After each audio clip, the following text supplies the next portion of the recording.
RRB, l'invité du matin. Bonjour Jean-François Baudin. Bonjour Nicolas. On le disait à l'instant, le grand débat économique post-Covid-19 débute la semaine prochaine et vous en parlez avec votre invité Christopher Gigès. Le membre du gouvernement en charge notamment de l'économie. Bonjour. Bonjour. Merci d'avoir accepté notre invitation. Alors, grand débat version 2.0, puisqu'en 2019, vous aviez déjà initié ce type de démarche qui avait abouti à la loi de soutien à l'économie. Est-ce qu'il était vraiment nécessaire de relancer la machine de cette façon-là ?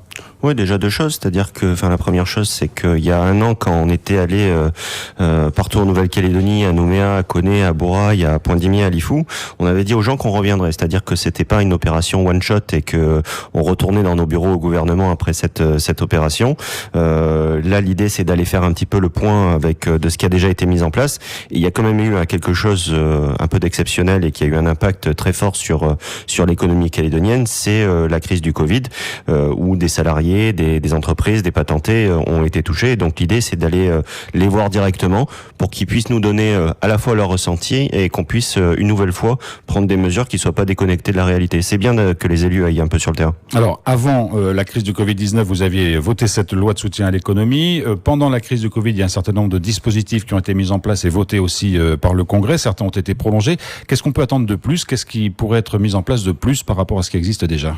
Il y a des mesures à la fois de soutien à la consommation, qu'on voit que là, on a déjà prolongé la prime exceptionnelle de pouvoir d'achat pour les entreprises qui sont exonérées de charges fiscales, mais également de charges sociales. On a d'autres mesures en termes de consommation, en termes d'investissement, en termes de simplification administrative. Et on l'a bien vu lors du premier grand débat, on a eu des mesures qui étaient relativement simples à mettre en place et qui étaient vraiment du vécu des salariés, des entrepreneurs, des patentés qu'on a eu l'occasion de rencontrer, mais auxquels on n'avait pas pensé au départ. Et là, donc, l'idée est bien de voir avec les différentes personnes quelles mesures on peut mettre en place. On a un vrai levier de simplification administrative et un vrai levier d'accélération des dossiers de chantier qui sont aujourd'hui bloqués. On a besoin d'échanger avec les différents professionnels justement pour que ces chantiers aillent encore plus vite. C'est vraiment les professionnels qui sont invités à ce grand débat ou le grand public au sens large peut y participer ? Oui, le grand public, tout le monde est bienvenu. C'est ciblé sur les salariés et les patentés et les entrepreneurs qui ont été touchés notamment par la crise du Covid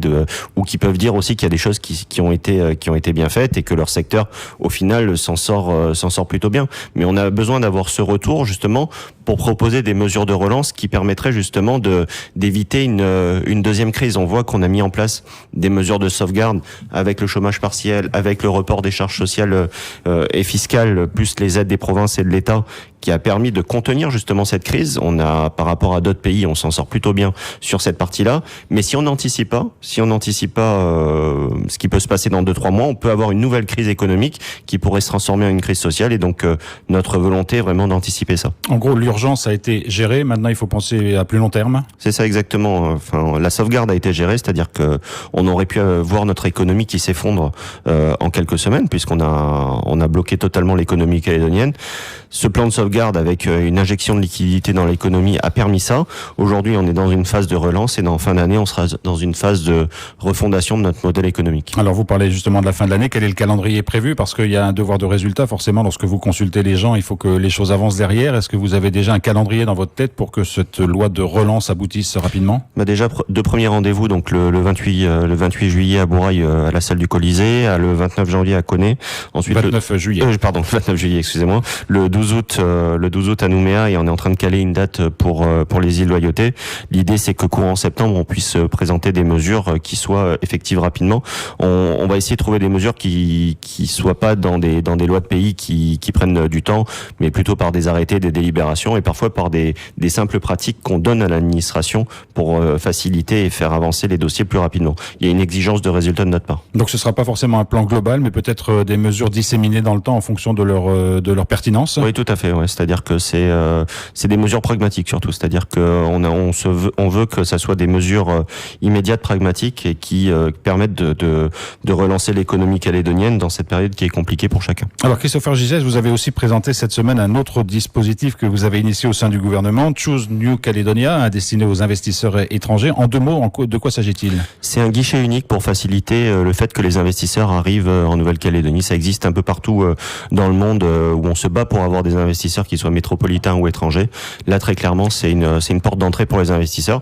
Et ensuite, ils sont accompagnés par les provinces pour les mettre en place. Alors, est-ce que vous attendez que les investisseurs se manifestent ou est-ce que vous allez aussi aller les chercher? Ah non, on va très clairement aller les chercher. On est dans une stratégie d'attractivité de la Nouvelle-Calédonie. On a des vrais atouts. Que ce soit un territoire français, un territoire stable, avec des infrastructures portuaires de santé qui sont dignes des plus grands pays de la zone. Plus on a des potentiels de développement en matière d'énergie renouvelable, en matière d'économie bleue, en matière de numérique, d'innovation, qu'on peut valoriser à l'étranger ou en métropole. Alors vous adossez ce dispositif au réseau Business France qui existe. En quoi il va vous aider à mettre en place ce Choose New Caledonia? On voit que la France est devenue aujourd'hui le premier pays où les investisseurs viennent investir en Europe, notamment grâce au réseau Business France. Donc en gros, vous avez copié le Choose France d'Emmanuel Macron? Ouais, quand ça marche, il faut il faut s'inscrire dans ce réseau-là. C'est-à-dire que aujourd'hui, on est dans une vraie volonté d'aller chercher à la fois des fonds dans des pays, d'investisseurs qui viennent de métropole ou de l'étranger pour relancer l'économie calédonienne,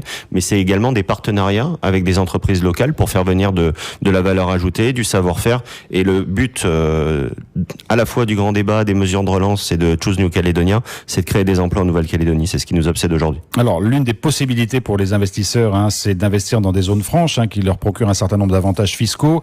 Donc, il faut trouver un équilibre entre l'avantage fiscal qui va attirer l'investisseur et en même temps pas trop parce qu'il faut que l'argent revienne en Calédonie. Oui, le dispositif de zone franche, il a la particularité que c'est des investissements qui n'auraient pas eu lieu de toute manière dans cette zone sur des entreprises nouvelles, donc des entreprises qui n'auraient pas été créées s'il n'y avait pas eu ce dispositif de zone franche. Donc ça ne peut être que bénéfique en matière de création d'emplois et de création de recettes fiscales à terme.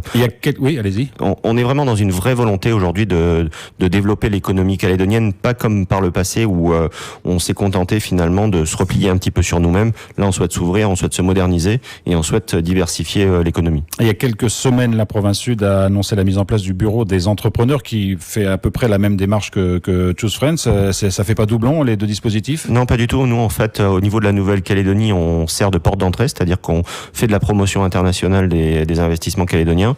Et quand les investisseurs arrivent en Nouvelle-Calédonie, ils sont accompagnés par le bureau des investisseurs qui leur montre toutes les démarches à réaliser pour justement qu'on puisse leur faciliter la vie. C'est un peu la démarche qu'on met en place aujourd'hui sur les entreprises calédoniennes. Donc une articulation avec les provinces qui jouent le jeu toutes les trois? Oui, totalement. On a fait une conférence de presse commune avec notamment la province des Îles et la province Sud, justement pour montrer ce travail en commun, mais c'est pas que les provinces, c'est aussi les chambres consulaires, le cluster NCTI, mais les différentes organisations patronales.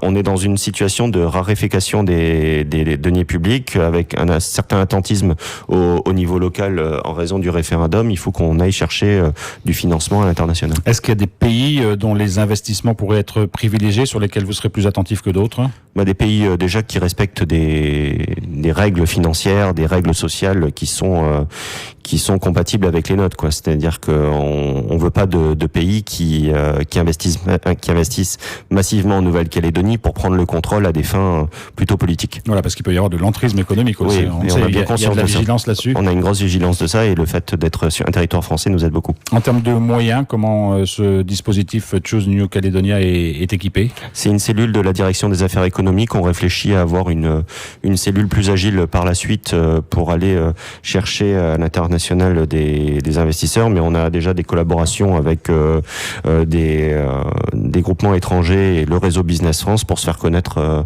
à l'international. Christopher Gigès, pour terminer cette interview, un mot plus politique. Hier a eu lieu l'élection du président du Congrès, la réélection de Roch Wamitan à la faveur de la constitution d'un groupe UC, FLNKS nationaliste et Éveil océanien. Quelle est votre réaction? Comment vous avez vécu tout ça? Moi, je constate que Milakolo Tukumuli a rejoint un parti qui aujourd'hui, lors des commissions électorales, privilégie de radier des Wallisiens, des Futuniens des listes électorales. C'est son choix. c'est pas le mien. Enfin, on voit aujourd'hui un choix un peu opportuniste, peut-être pour quelques fonctions, mais c'est au final assez désolant de montrer une image comme ça de la politique.